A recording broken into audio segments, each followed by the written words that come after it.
An underwhelming tap on the cabin. Let's do it. Oh, and there's gonna be spoilers ahead, just letting you know. 2023's Knock at the Cabin is the latest film by everyone's favourite pinata, M. Night Shyamalan. Why pinata? Well, he's got a lot of good stuff inside him, but it can take some effort to get it out. His films have always been divisive, though there's an enormous disparity between the best of his works and the worst of his works. So where does Knock at the Cabin lie? In my honest opinion, I found Knock at the Cabin to be a lackluster experience with few redeeming qualities. One of those qualities is a rather large one, the big guy, Bautista. I think it goes without saying, Dave Bautista is easily the strongest actor who has ever come from the wrestling world. And if you believe it's The Rock, you're entitled to believe. It doesn't matter what you believe! I think that Bautista's range as an actor and his ability to pull off the gentle giant persona really well is a string to his bow, and Knock at the Cabin offers us perhaps his best performance to date. He plays Leonard, the apparent leader of a small group of people who randomly arrive at a house in the middle of the woods, owned by Eric and Andrew, plus their adopted daughter, Wen. M. Night loves a gimmick in his films, though this film is based on the 2018 novel The Cabin at the End of the World by Paul G. Tremblay. Must admit, that is a much cooler title for me, quite Neil Gaiman, so the gimmick to this film is already held within the confines of its source material. It's a remarkably simple one. One of the family must be sacrificed to prevent the apocalypse. They can't commit suicide, and only the family can kill each other, not the intruders. The initial setup for this is pretty cool, but it was always a victim of being problematic. There are only so many outcomes for this film based on the setup. You don't know which option it is, of course, but you're aware that whatever choice is ultimately made, it's one of a handful. Wen kills Eric or Andrew, Eric kills Andrew or Wen, Andrew kills Eric or Wen, none of them kill anyone, they all kill each other. They're the only real options here, and in terms of the question, is this apocalypse thing real or a hoax? Even that has limited options. If it's real, then the film just is what it's saying it is. If it's a hoax, then it's not what it's saying it is. I didn't find there was any real mystery or suspense in the film because of its rules, making any result a predictable one. The setup was quite cool at first, but the more I thought about it, the more limited it felt. I did quite like the setting of everything going down in this cabin in the woods, with the fate of humanity being potentially decided, but I think that the structure of the film contained quite a lot of buffering to pad the simple premise out. The idea here is something that could have been a really effective 25-minute episode of The Twilight Zone, not a 100-minute blockbuster. So many parts of the film had me tapping my foot, such as each of the intruders introducing themselves with their names and backstories. It felt like this was just an attempt at ticking the character development box. These four people just flat out say who they are. It's like bloody speed dating. I found the development of Eric and Andrew much stronger as we get cutaways to their past, being berated by their family due to being gay, and then we see them adopting Wen. It made them the most developed characters in the film, which makes sense because they're pretty much the heart of it, but equally I felt like I got everything I needed to know about Eric and Andrew early on. I didn't really gain that much seeing a couple flashbacks. If anything, it sucked the tension out of the cabin scenes. I just wanted to get back there to see where it was heading next. Sadly though, a good chunk of Knock at the Cabin is the same segment multiple times. An intruder is sacrificed to trigger some big bad in the world. They watch it on the telly. There's your proof we're telling the truth. Do that a few times. It was a shame to me that Rupert Grint's character was the first to be sacrificed. He's appeared in Shyamalan's works a couple times now, and I recently enjoyed him in Cabinet of Curiosities. He's a good actor, definitely more than just Ron Weasley. But he's barely in this film, despite being the second biggest name here, which was an odd choice to me and potentially miscast. But what about the rest? It was nice seeing Nikki Amuka Bird as she was in the banging Torchwood episode Sleeper. We also get Abby Quinn twin who has a lot of nervous energy, but generally I found these characters quite annoying with the exception of Big Dave. The acting here at points comes across as pretty hammy, which greatly contrasts Bautista's subtlety, though perhaps that choice makes Bautista's understated performance stand out more. Eric and Andrew were fine, played by Jonathan Groff and Ben Aldridge, but with all due respect and nothing against Kristen Schway, Wen was annoying here, especially the time where she makes loud noises to provide a distraction. I could have taken the axe to her there and then. All in all, the playing field of characters was lopsided, both in terms of development and in the varying degrees of performance. It came across as inconsistent. When it comes to what is actually going on, this was what underwhelmed me, despite understanding the pros and cons of the decision. Shyamalan has established the reputation of having twists in his films, yet here the twist is there isn't one. It's an anti-twist. Is the apocalypse real as it was described?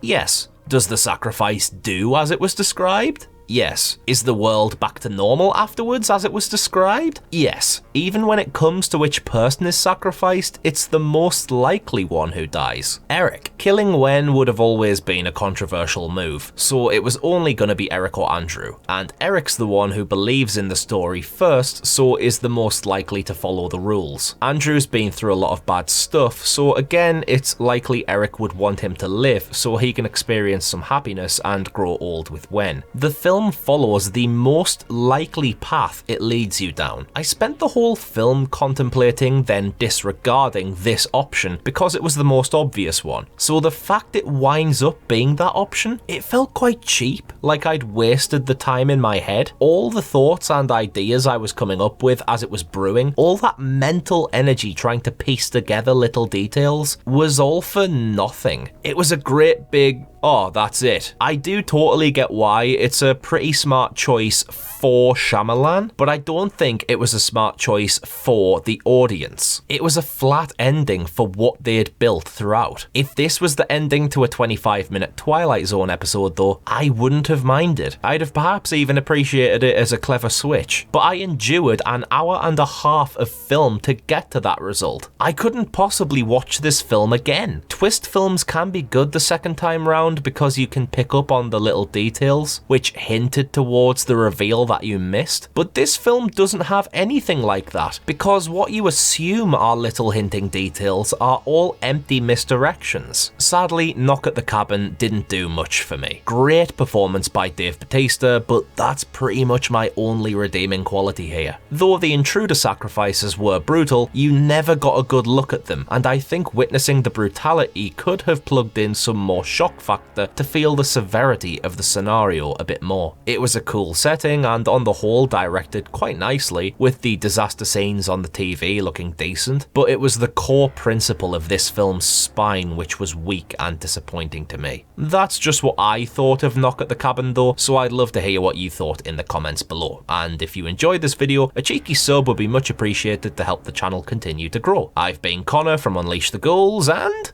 cheers out!